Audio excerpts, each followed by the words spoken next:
Goeiedag en baie welkom weer saam met ons hier by Lewe met Ritme, ons weeklikse oefening en ons webtuiste waar ons met mekaar kommunikeer en regtig iets van disippelskap beleef in hoe ons groei as volgelinge van Jesus Christus.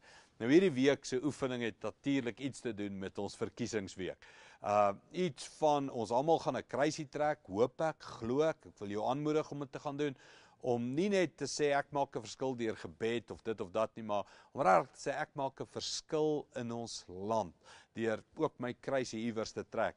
Maar die oefening wat ons moet doen, dit gaan oor ek en jy moet 'n buitengewone mens wees in 'n tyd soos hierdie.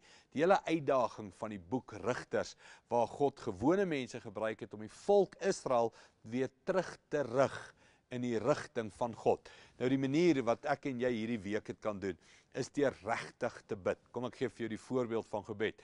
Elke keer wanneer jy een van die politieke borde sien, aan 'n paal hang of iets soos dit, om te bid en sê, Here, laat Jesus weer die koning van my lewe word.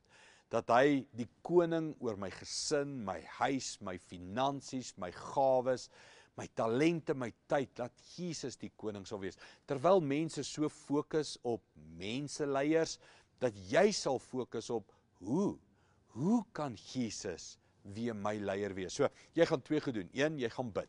Elke keer wanneer jy 'n plakkaat sien, nou ek weet dadelik sit jy en dink, so dit beteken ek gaan die heel dag bid. Ek weet as jy gaan voel, elke keer as jy 'n plakkaat sien, 'n gebed te doen en sê, Jesus word koning van ons land, van my lewe, gesinlewe en al hierdie goed.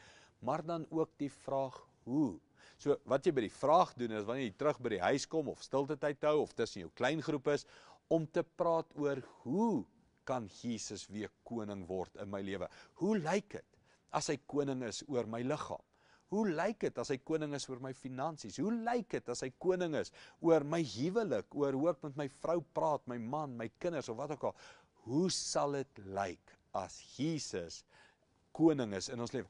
Hoe sal 'n buitengewone mens optree en lyk? So wanneer jy hierdie vragies doen, wanneer jy hieroor bid, wanneer jy saam hieroor praat en die hoe vraag saam hanteer, reflekteer daaroor, skryf vir ons, stuur vir ons terug die boodskap. Dankie vir al die boodskappe wat ons reeds ontvang en oefen saam met ons.